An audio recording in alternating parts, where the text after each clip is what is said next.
नमस्कार दोस्तों, आज है 5 फरवरी 2021 और स्वागत है आपका अपने चैनल के करंट अफेयर्स में। करंट अफेयर में चलने से पहले कल एक मुझे तस्वीर मिली है शिमला की, मेरे दोस्त ने भेजी थी। कितना सुहाना मौसम है ना, वहाँ पे बर्फबारी हुई है और हमें भी मन करता है कि हम भी ऐसे जगहों पे जाए, छुट्टियाँ मनाएं और नौकरी पाके आराम की ज़िंदगी गुजारें। लेकिन इन सब में हम एक चीज़ भूल जाते हैं। उसके लिए एक मैं शायरी अर्ज करना चाहूँगा। इंसानियत के धागे कुछ कम पड़ रहे हैं, इंसानियत के धागे कुछ कम पड़ रहे हैं, मेरे शहर में कुछ गरीब सर्द में ठिठुर रहे हैं। दोस्तों, जब भी आपकी जितनी भी हैसियत हो, आपको उतना मदद करना चाहिए उन गरीबों की जिनके पास ठंडी में रहने के लिए वो सुविधा नहीं है जो हमें मिलता है। और जब भी आपको आलस लगे, अब भी बहुत लोग रजाई में ही घुस रहे होंगे, जब भी आपको आलस लगे तो आप उनके बारे में सोचिए। और इनकी मदद भी आप कब कब कर पाएंगे, जब आपके पास नौकरी होगी। और दोस्तों, और जब आलस ज़्यादा लगे तब किसके बारे में याद करना है? कल हमने डिस्कस किया था एक कहानी के बारे में, आपको याद आ गया होगा।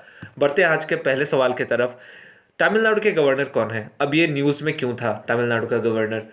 अब राजीव गांधी की मृत्यु आपको पता था कि वो 21 मई 1991 को 21 मई 1991 को हुई थी। एक बॉम्ब ब्लास्ट में वो इलेक्शन रैली को संबोधित कर रहे थे, उसी में उनकी मृत्यु हुई थी। तो उन वहाँ के जो आरोपी थे वो माफ़ी के लिए अर्जी डाले हुए हैं। लेकिन सुप्रीम कोर्ट ने जब गवर्नर को बोला कि आप इस पे डिसाइड कीजिए क्योंकि वो माफ़ी कर सकते हैं, तो गवर्नर ने वो फॉरवर्ड कर दिया है राष्ट्रपति को हमारे।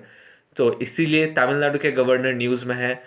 और तमिलनाडु के गवर्नर साहब कौन है? वो है बनवारी लाल पुरोहित। ऑप्शन डी इसका सही आंसर है। और बात अगर करें हम 21 मई को हम किस दिन से मनाते हैं? Anti terrorism day. हम मनाते हैं एंटी टेररिज्म डे। बढ़ते हैं अगले सवाल की तरफ। और अगर बात करें कि ये याचिका किसने डाली है माफीनामे के लिए, वो है पेरारी वलम। इन्होंने डाली है, पेरारी वलम इन्होंने ही डाली है ये याचिका माफीनामे के लिए। और आप इस तस्वीर को अगर देखें ध्यान से तो आप देख पाएंगे राजीव गांधी उस रोज जो कपड़े पहन रहे थे वो यही कपड़े हैं, उनकी ये पोशाक थी। आप देख सकते हैं पोशाक का क्या हाल था। और राजीव गांधी को मिला के 14 लोगों की मृत्यु साथ ही साथ हो गई थी। ये म्यूजियम में रखा गया है। बढ़ते अगले सवाल की तरफ। डी एन झा, इनकी मृत्यु हो गई है, 81 साल के थे ये कौन से फील्ड से रिलेट करते थे? ये इतिहासकार थे, अर्थशास्त्री थे, या फिर राजनीतिज्ञ थे, या फिर इनमें से कोई नहीं? तो इसका सही आंसर है ए, हिस्टोरियन। ये थे इतिहासकार और ये दिल्ली यूनिवर्सिटी के प्रोफेसर भी थे। बढ़ते हैं अगले सवाल की तरफ। एक मम्मी अभी जल्दी मिला है और उस मम्मी में खास बात क्या है कि उनकी जो जीभ है वो सोने की है। ये न्यूज़ में इसीलिए आया हुआ है। और कहाँ पे है? इसके ऑप्शंस है टर्की, ईरान, इजिप्ट या इराक। तो इसका सही आंसर है सी, इजिप्ट। ज़्यादातर मम्मी दोस्तों, ज़्यादातर मम्मी जितने भी पाए जाते हैं वो कहाँ पाए जाते हैं? इजिप्ट में। इजिप्ट की राजधानी क्या है? आपको अगले मैप में पता चल जाएगा। दोस्तों, ये है इजिप्ट का मैप। हम ऐसे कोई भी देश अगर जब न्यूज़ में आता है तो हम इसके साथ अगर मैप उसका रिवाइज कर लें तो ये बेस्ट होगा हमारे प्रिपरेशन के लिए, ज्योग्राफी के पॉइंट ऑफ व्यू से भी और करंट अफेयर्स के पॉइंट ऑफ व्यू से भी। अब यहाँ हमने लिया इजिप्ट। इजिप्ट की अगर हम बात करें, इजिप्ट की राजधानी है, यहाँ पे वेस्टर्न सहारा डेजर्ट का भी थोड़ा पोर्शन आ जाता है। और नील रिवर जो दुनिया की सबसे लंबी नदी है वो मेनली इजिप्ट से होके ही गुजरती है। और इजिप्ट की राजधानी की अगर हम बात करें, ये है कायरो। और यहाँ पे स्विज नहर भी यहाँ से पार होती है। और स्विज नहर को अगर आप ध्यान से देखें तो ये क्वेश्चन अक्सर आता है कि स्विज नहर किन दो सागरों को जोड़ती है? तो इसका ऑप्शन है मेडिटेरेनियन सी और रेड सी। भूमध्य सागर और लाल सागर को जोड़ती है स्विज नहर। तो यहाँ आप देख सकते हैं, यहाँ अश्वानदाम भी दिखा है। और बात अगर करें हम दुनिया की सबसे ऊंची डैम कौन सी है, तो वो है नूरेक डैम। मैं दूसरे पेज में लिख देता हूँ, नूरेक डैम। ये कहाँ पे है दोस्तों? ये है तजाकिस्तान में। और ये किस नदी के ऊपर है? Works works river. ये 300 मीटर ऊंचा है दोस्तों। नूरेक डैम दुनिया का सबसे ऊंचा डैम है और ये वक्स नदी के ऊपर बना है, जो 300 मीटर ऊंचा है। और बात करें हम किस देश में है, ये तजाकिस्तान में। तजिकिस्तान की राजधानी क्या है, दुशानबे। इस क्वेश्चन से आपने इतना कुछ सीखा। बढ़ते अगले सवाल की तरफ। कौन से हाई कोर्ट इस साल 6 फरवरी को डायमंड जुबली, अपना हीरक जयंती मनाने वाला है?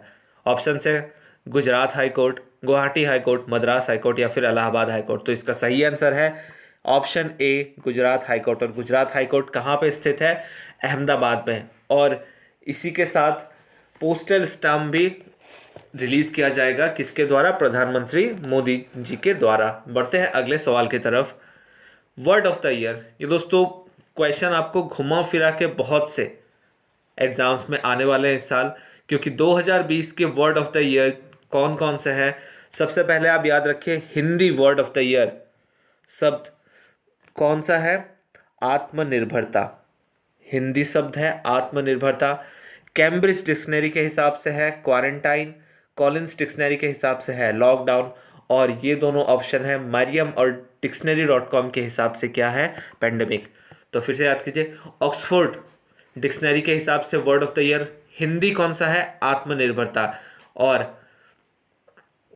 कैम्ब्रिज डिक्शनरी के हिसाब से है क्वारंटाइन, कॉलिंस डिक्शनरी के हिसाब से है लॉकडाउन, मैरियम और dictionary.com के हिसाब से है पेंडेमिक। इसे मैं इरेज कर दे रहा हूँ, आप स्क्रीनशॉट ले सकते हैं। और ये टेलीग्राम चैनल पे भी मैंने शेयर किया था, जिसका लिंक आपको नीचे डिस्क्रिप्शन में मिल जाएगा। बढ़ते अगले सवाल की तरफ। अभी जल्द ही हॉल हिंदुस्तान एरोनॉटिक लिमिटेड एक एमओयू की है, किस लिए, मैन्युफैक्चर करने के लिए कंपोजिट रॉ मटेरियल।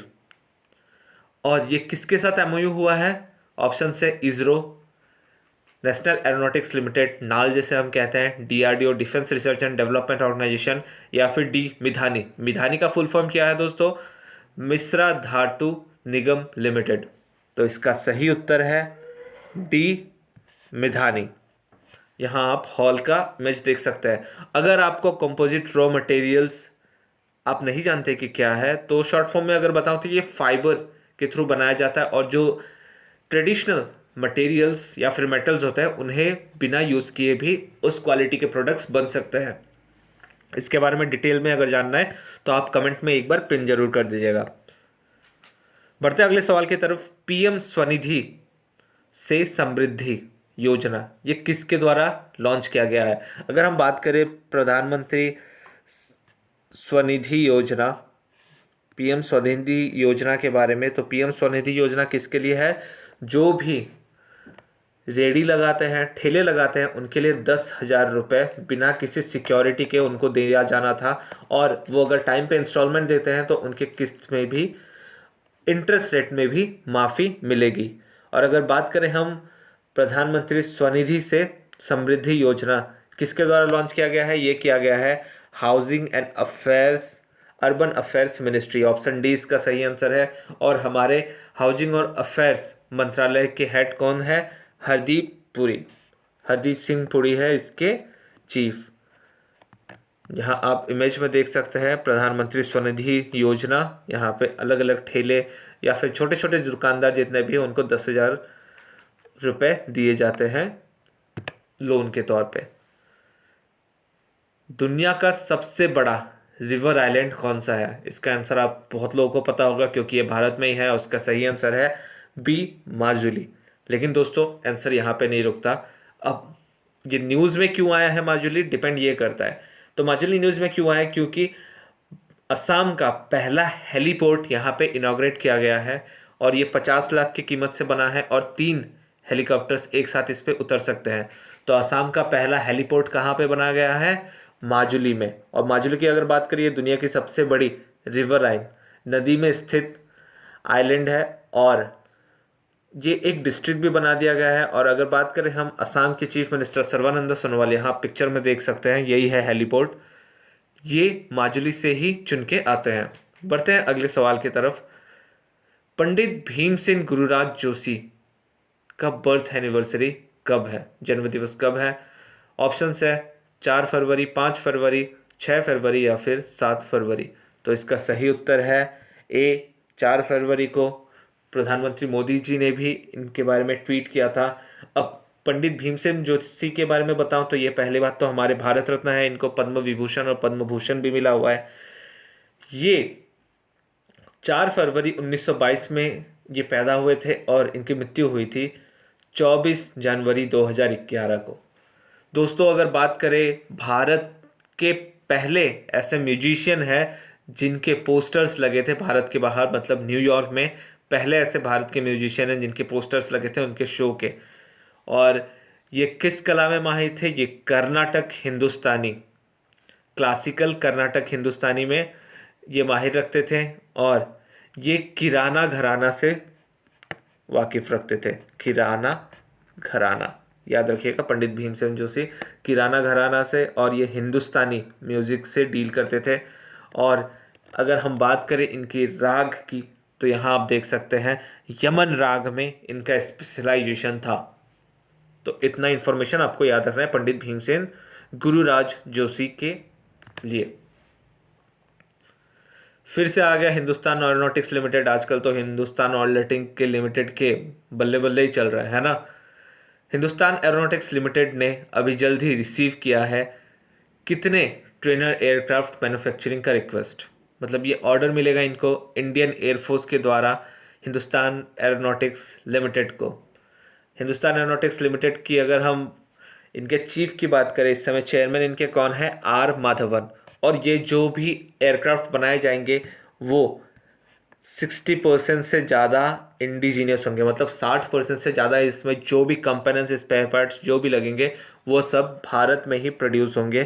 तो ये आत्मनिर्भर भारत अभियान को स्ट्रॉन्ग करने के लिए और आगे कदम बढ़ाया जा रहा है। तो इसका सही आंसर है 70 एयरक्राफ्ट इंडियन एयरफोर्स ने कहा है। और यहाँ आप देख सकते हैं HTT-40, यही है वो ट्रेनर एयरक्राफ्ट। ये बेसिक ट्रेनर एयरक्राफ्ट है और ये इंडिजीनियस अभी भारत में बनने लगा है। दोस्तों एंड करने से पहले आप आलस तो नहीं हो रहे ना? अगर आलस हो रहा है तो अम्मा अपने हथियार के साथ रेडी है, और सही में अगर हथियार चलाना पड़े तो अम्मा चूकेगी नहीं। यहाँ अम्मा रेडी है और आप पे नज़र बनाए हुए हैं। बढ़ते हैं आज के सवाल की तरफ। दोस्तों सवाल को जरूर अटेंड कीजिएगा और आंसर अगर कमेंट में करेंगे तो बहुत अच्छा लगेगा हमें भी, और आपका भी रिवीजन होते रहेगा। इनमें से जो नीचे दिए गए संस्थान है इनका फॉर्मेशन, यानी कि इनके फाउंडर, मेंबर या फिर मेम्बरान कौन है? तो ऑप्शन क्वेश्चंस है स्वराज पार्टी, आज़ाद हिंद फौज, हिंदू महासभा, मुस्लिम लीग।